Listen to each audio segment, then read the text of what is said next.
Paltrocast. You've got new music, but you always seem to have new music. You have new music that we're not allowed to know about. There's always work from Rick happening. But when did you finish this album with Lucy? Probably we did it pretty fast towards the end of the pandemic, a few years back. And then I kind of jumped right into another project. And then, it just took a minute to kind of wrap up and get it out. But it was in the middle of a couple of other records and we kind of did it. I don't know. I guess, what year is it now?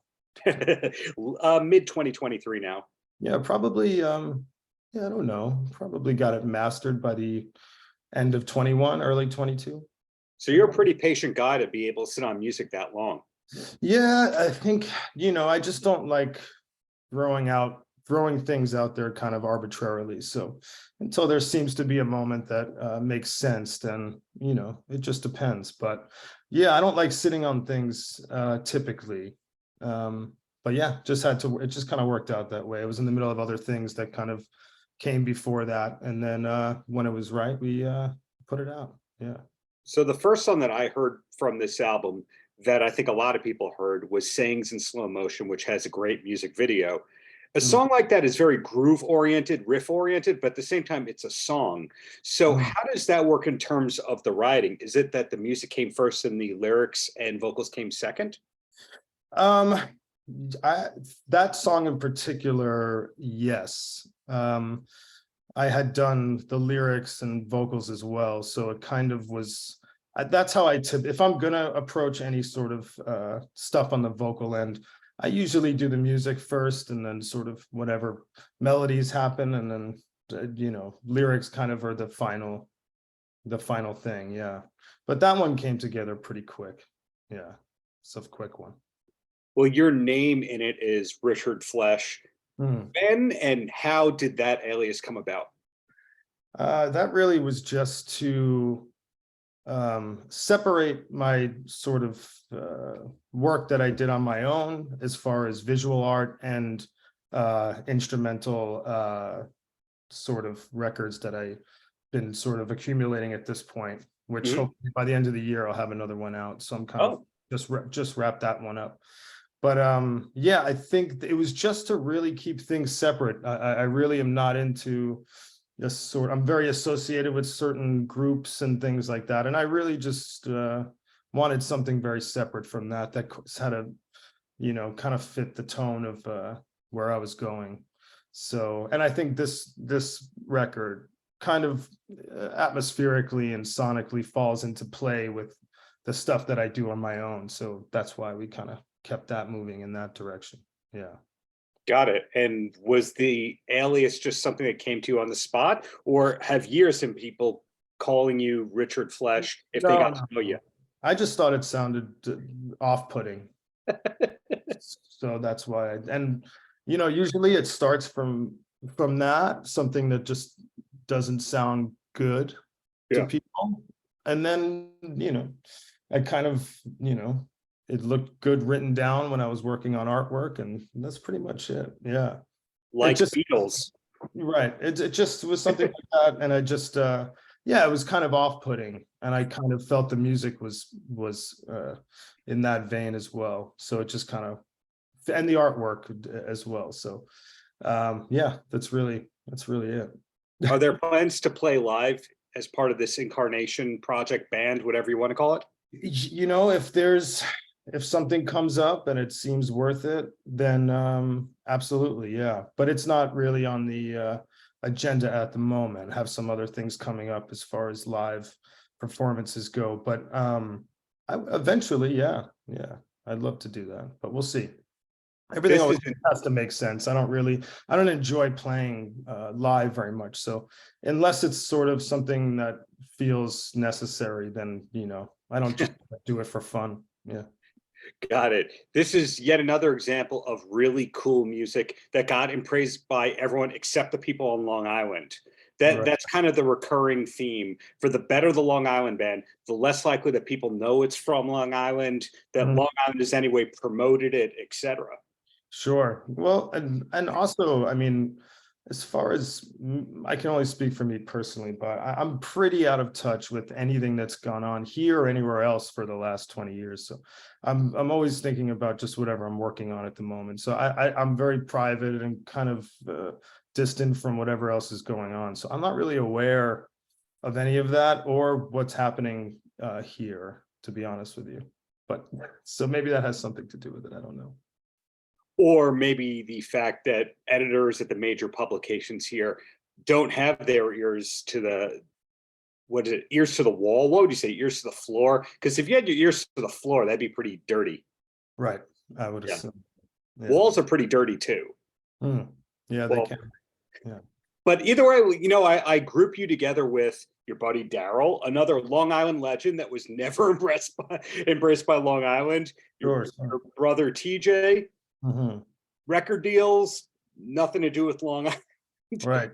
Yeah, and it's this weird thing where you grow up and people think Long Island's music scene is essentially Billy Joel, people of that ilk. Yet the reality is so many people like yourself, being in Men, Women, and Children, have had record deals, have gone around the world, but you never got to have that hometown gig on Long Island. Yeah, which not doesn't bother me. I don't really think about it in any way like that, really, to be honest. I don't know. I don't really think about, I'm not very territorial. I don't really think about that stuff at all. I don't pay attention at all, to be honest with you. Maybe, I don't know, maybe I should a bit more, but I really don't. Which I think helps the work, because it's I think if you pay attention too much to anything, it could be toxic. So usually when you get those kudos, it comes with free drinks or free food, appetizers at the local juke bar, whatever you want to call it. But it sounds like you're willing to buy your rounds and your appetizers. Yeah. Yes, I'm very used to that.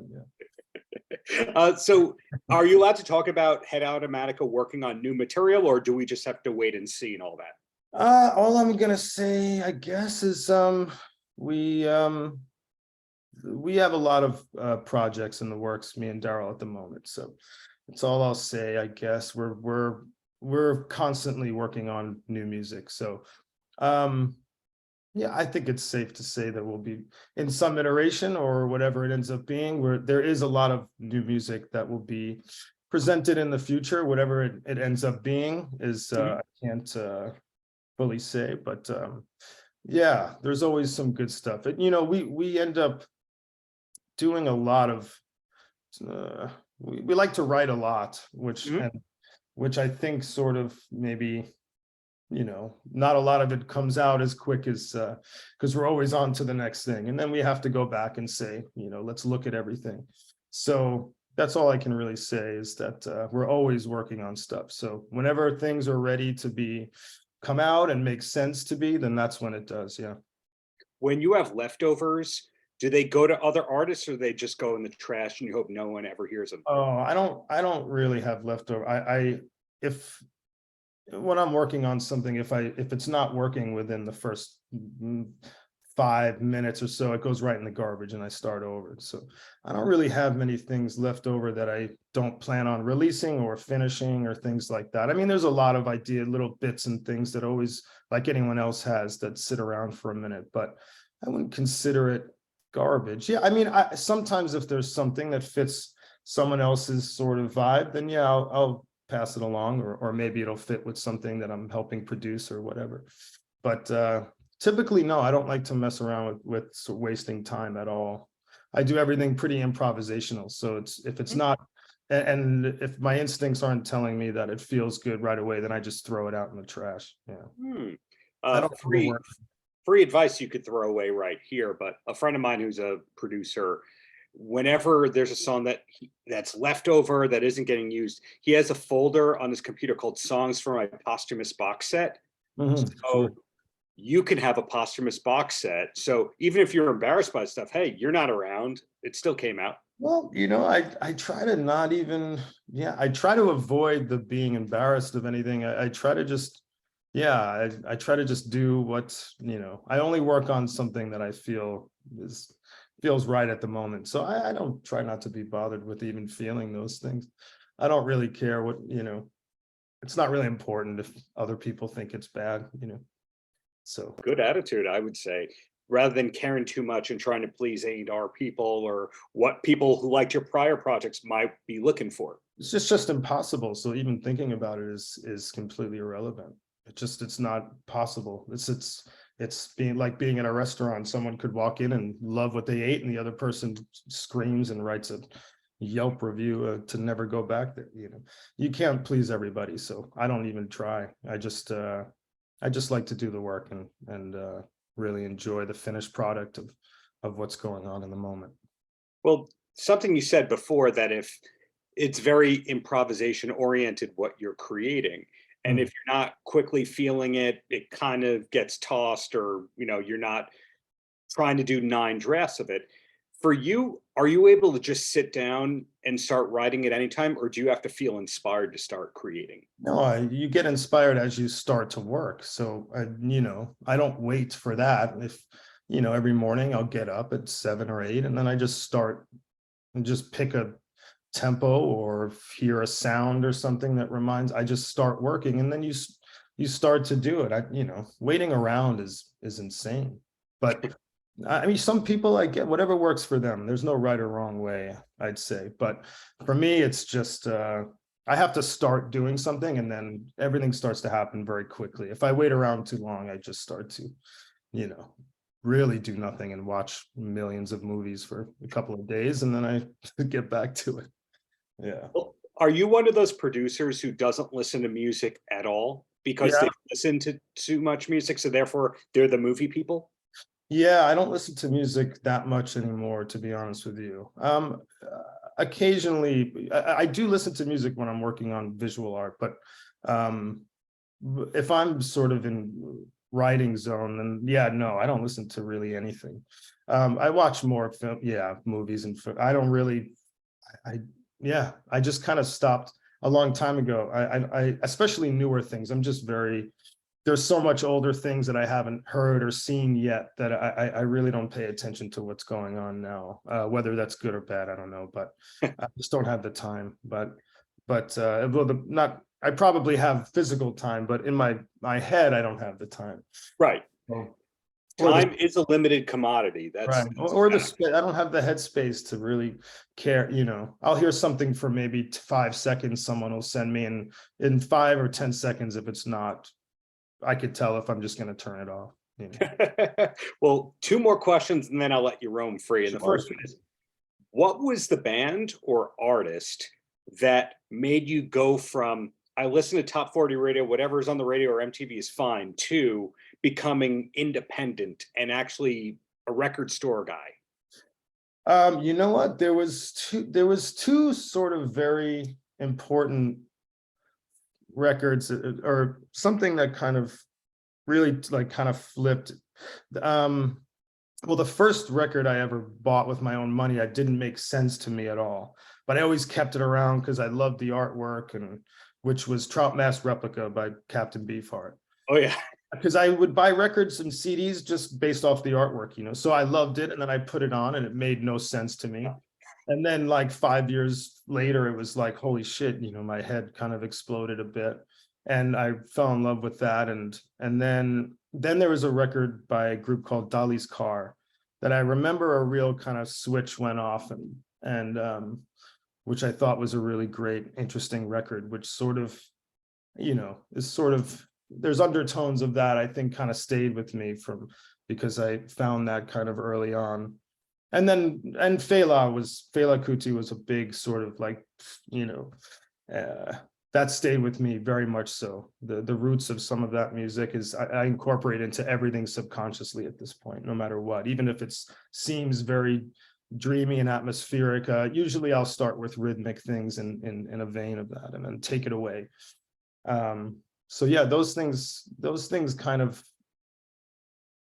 it's hard for me to think of things on the spot, but if I was pressed, I guess some of those things kind of really still make a big impact on me now. Yeah. So it wasn't Green Day? No.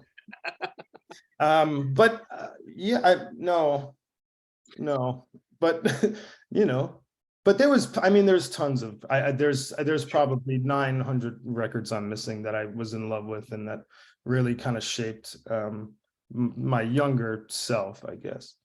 We'll save that for the next interview. We'll Yeah. make you go album by album on Yeah, you got it. Danzig and stuff. But the last question I've got for you is, what's the last concert that you went to as a fan? Not because you promised a friend as an obligation, not because you might be writing with this person, not because you're going on tour with them and you knew the guitar tech.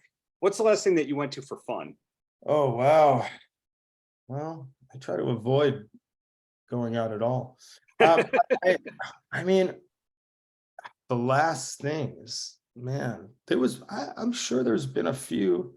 I remember, well, I don't know if it counts. I don't know. I remember locally there was, I went and saw Ministry, and Oh, but I'm trying to think of something where like I bought tickets and sort of it was probably when I was I had lived in San Francisco I lived on the West Coast for a while, and I saw a Philip Glass, and then the next day I saw Willie Nelson, and those two shows were really interesting back to back that always stick in my head. But yeah, I can't place the last thing I went to, but if someone were to say, oh, remember that show? Oh yeah, I was there. But I to be honest with you, I don't know. I don't get out much. you were probably the only person that I've spoken to that in the same interview referenced Ministry, Captain Beefheart, Willie Nelson, all that. So I guess it's good being Rick. Well, it's not easy, but it's very confusing most of the time.